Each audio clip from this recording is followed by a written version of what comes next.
pouvoirs et les lois spirituelles, l'existence de ce démon en est la preuve.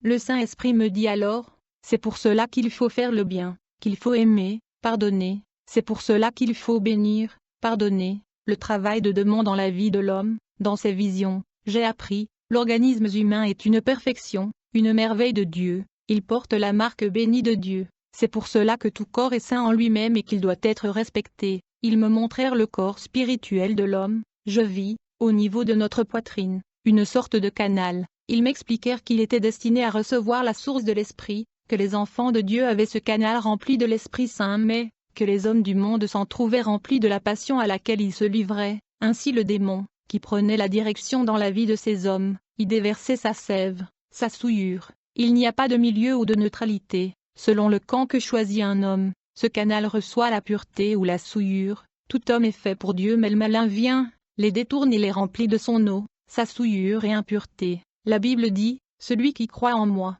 selon ce qu'a dit l'Écriture, des fleuves d'eau vive couleront de son ventre. Ils me dirent qu'une source, pour être bénéfique pour les autres se doit de produire de l'eau pure en tout temps, tel doit être le chrétien né de nouveau. Il se doit de laisser couler de son âme le Saint-Esprit, et, ce canal qui a été souillé, détourné par les puissances qui nous dominaient, se doit d'être rempli perpétuellement par la douce eau de l'Esprit de l'Éternel. Ceci est une partie du miracle de la nouvelle naissance. Jean 3 verset 5. Nous avons tous été baptisés d'un seul esprit pour être un seul corps. La source fait-elle jaillir par la même ouverture l'eau douce et l'eau amère? Bien-aimés, la délivrance était simplement une épuration, un changement de substance au sein de l'homme spirituel, l'esprit immonde laissant place à l'Esprit de Dieu. L'enfant de Dieu, lui, est plein de l'eau vive qui découle directement de la source sortant du trône du Dieu trois fois saint. La nouvelle naissance consistait à échanger l'eau impure se trouvant dans le canal spirituel de l'homme, par une autre cristalline venant du trône de cieux. Croyez-le, Satan est une souillure personnifiée, ses esclaves sont à son image. La souillure c'est la pâture de Satan, gardez-vous de la souillure, gardez vos enfants de la souillure. Bien-aimés, Satan est une souillure personnifiée. De même que le royaume de Dieu est rempli de l'odeur des parfums délicats, le royaume du diable porte cette odeur de mort, une odeur de souillure comme jamais vous n'avez senti. Nous pénétrons dans le royaume du diable maintenant, révélation de Dieu.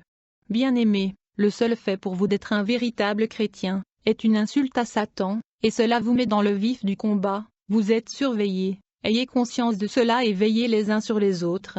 Satan essaie d'anesthésier l'Église et de ternir son image auprès des enfants du monde. Je témoigne de ces choses, il ressent un réel mépris pour nous, car il connaît ce que Dieu est, ce qu'il a fait pour nous et envie la puissance que nous avons en nous. J'appuie bien sur le terme envier, cette puissance le terrifie et il cherche à l'annihiler en misant sur le manque de connaissance des enfants de Dieu. Il ment aux enfants de Dieu en se faisant passer pour ce qu'il n'est pas, en les décourageant, en leur faisant croire que l'ennemi est leur frère, en mettant leur attention sur toute autre chose que sur le combat spirituel et la sanctification sans condition. Satan est un menteur, il a semé le trouble dans l'Église au point où certains pensent rendre un culte à Dieu en se critiquant les uns et les autres et en se barricadant.